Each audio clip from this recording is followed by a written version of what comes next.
Well, nice pitch, Jill. I guess we'll start down here to your left with Kudo. Kudo? So I was just curious. I mean, you kind of went over the controls, in a high level.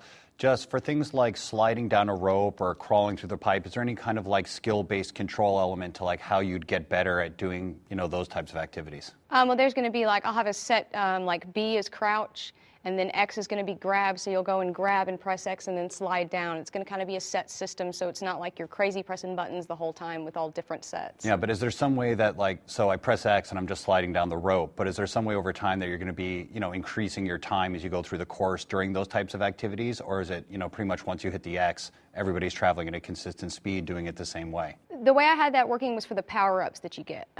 If you get a power-up that, say, increases your speed, you're going to slide down faster than your friend. And you're also going to be leveling up. There's an experience, system through it. So if you're a higher level than your friend, you're going to be a little bit better. But if your friend has a power-up that, increases this, they're going to be a little bit better than you. So. Okay, and could you talk a little bit more as you're building up the kind of experience levels, what those are actually doing for you in the game that's separate from the power-ups?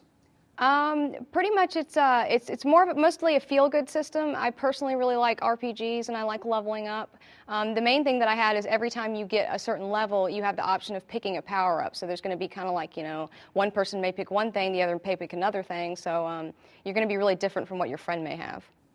Okay, and then I was curious on the kind of, balance columns that you had. I mean, I guess watching a lot of Japanese game shows myself, usually there's the skill of running across those as they're, wobbling a lot, and generally people are falling off and cracking their heads open that you talked about. Is there some kind of balance mechanic as you're running across those individual columns, and how does that work? It definitely is. I originally had it as, my description was wobbly logs, was what they were called. They're going to be shifting and swaying, and you're going to have to the balance is triggers, so you're going to have to swaying with that. But you do have a belt that increases your balance for that too, so you get a little bit better as the game goes on.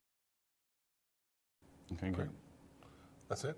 Oh, I can keep going if you like. I just didn't know how much, whether we wanted everybody throwing questions out at the same time. I got a question. Go ahead, please. Give her a little bit of a break. Of course. The question I had, great job, by the way. It was really good. On the multiplayer function, I was wondering if you could talk a little bit about how that plays. So is it going to be different, or is it going to be the same thing as a single campaign? It's just that there's going to be someone next to you running against you. It's going to be a little bit different. I mean, one of the main things that I had that I wanted to go with was that you're going to start in kind of a big room with all of your friends, kind of like 1 versus 100, where you're all kind of chilling and you can move and things like that. And then the host is going to have the ability to pick from the wall whichever track that you have. Now, if the host has a track that the other friend doesn't have, he's going to be able to pick that, and then your friend can kind of jump ahead and see what that's like. Okay, but can you, if I'm running and I'm here next to Major Nelson, can I push his avatar out the way, or is it just whoever gets there? How is that going to work? I wanted to have a little bit of elbowing that you can do, but okay. One thing that I didn't touch on that I really wanted to say was I'm going to have the directional pad be taunts that you can say, okay. Get out of the way or move it or something like that I'm going to have them doing. Gotcha. I did want to say also, I mean, obviously, I love the Project Natal implementation, so I didn't know if I was going to be here, and so you just put that in the deck as a gratuitous way of getting my vote. Hey, I'm excited about it. I'm excited about it. Yeah, and I mean, also, it's, good thinking. You're coming in pitching to Xbox, including Xbox avatars. Very nice job. Thank you. So I've got a couple questions for you, Jill. First of all, great job on the presentation. Very crisp, very tight. Tell me a little bit about the single player versus the multiplayer. Is this primarily a multiplayer game? All the fun parts of it are going to be multiplayer, but I have it kind of like Trials HD is. You can go in there and you can see your other friend's times on certain track, or you can see where your friend was on a track. I kind of want to have that in my game, so when you're running through the single player, it's mostly going to be trying to beat your own times and get the gold medals. So it's going to be asynchronous, meaning you're going to participate and I'm going to participate, and we're going to see our times laid over each other. We're never going to go head to head. Oh no, definitely. I want to have the multiplayer always being head to. There's leaderboards to say, you want to be better than your friends and everything like that. But the leaderboards, there'll probably be a separate one for the single player, just for the best times. Okay. And then I haven't completely thought that part about the multiplayer, but I want to have a separate one for that, maybe for each track or something like that. But So you talked about Trials HD, which is a great game on Xbox Live Arcade. What are some of the elements in addition to the timing that we're going to see here? I mean, one of the greatest things about Trials is that you do this and this, and you pretty much got it. This seems a little more complex. I looked at your mapping, and there's a lot of buttons going on there. Yeah. So how are you going to capture some of that Trials HD magic? Well, definitely one of the main things that drew me into Trials HD was being able to see my friends place on it and where they placed. And there's going to be medals for them to win at the end, much like Trials HD. I was going to have it in such a way that you couldn't pass on to the next track until you at least got silver in it. But just so people weren't getting frustrated, there was the chicken out option that I had, but you're going to lose your experience for it. Do I get an achievement for chicken out? I definitely wanted to make an achievement for the chicken out because I love the chicken. Thank you. Well, thanks for going first. That's pretty brave of you. No I'm problem. very happy about that.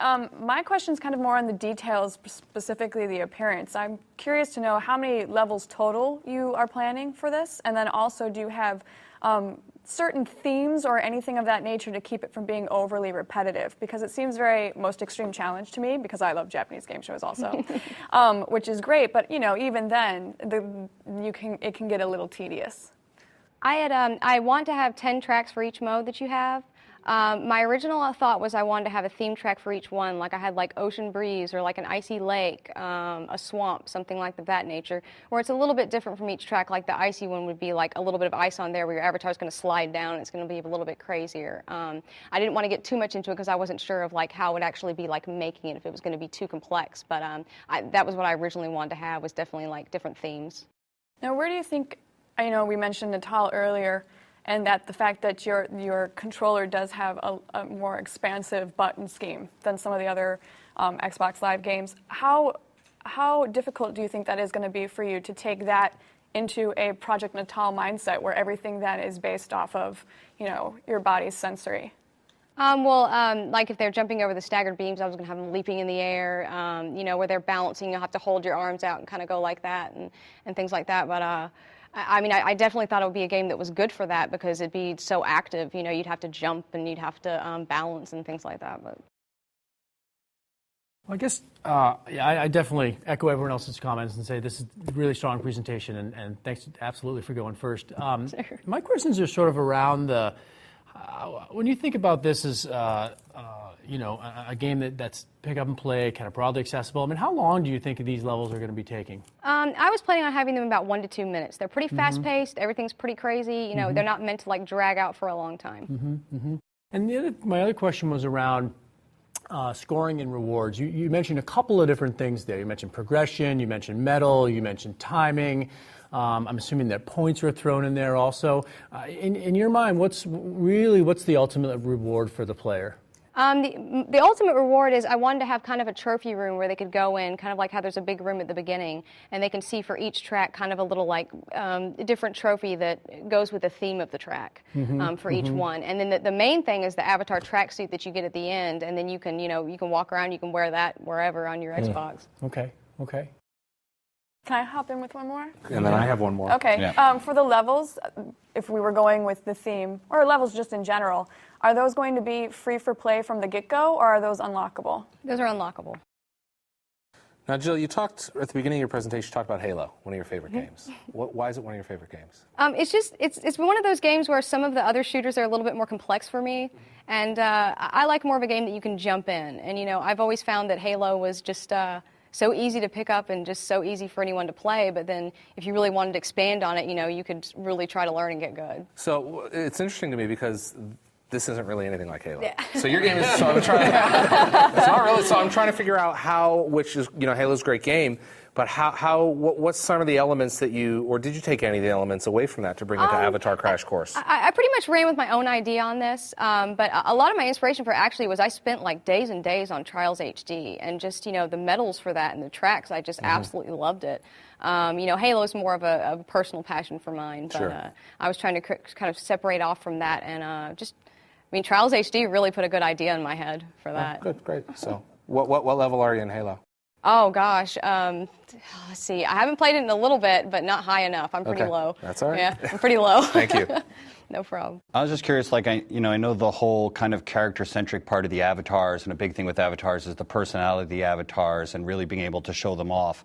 And just curious how you think the side-scrolling presentation of the game how in that format you're really going to be able to accentuate the personality of the characters. It seems like if it's side-scrolling, like Trials HD, you're a little bit, the camera's farther away, you can't see the characters as well, and how you're going to do a good job of like showing off the personality of the avatars with a side-scrolling format. If I could compare it to another game, they have the Ninja Turtles one that just came out, and that was kind of turned to this side and filming from the top, so you could see everything that they were doing. I want to have it close enough to where you can see their facial expressions and everything as they move through. And mainly, the main thing for me is the taunts, so you can shout at people, and you can say, I want to have people like going all crazy and trying to shout at it, but I definitely want to have it kind of at a slanted view, coming from the side, so you can see everybody as they're climbing. But your player that you're playing is always going to be at the forefront. Are other players in the multiplayer able to kind of mess up your run? Yes, definitely. How so? I wanted to have you could have one part of the track where there was say on the staggered beams, there was a higher level that if you did it just right, your avatar could jump up and get a little power up that would allow you to have a speed boost. So then you could bomb past other players and go a little bit faster. So there's going to be a little bit more difficult parts where you can go through and jump if you really want to and get it, or you can just keep trying to fly through. But there's no interaction where somebody else's avatar can suddenly shake a pole or anything like that. It basically is based around the power-ups? Yeah, pretty much, yeah. Okay. Great. Jill, thank you. We're out of time. I want to take No problem. again, thank you for going first, and thank you for your game pitch. Good luck. No problem. Thank Thank you. everyone. Good luck. Good luck.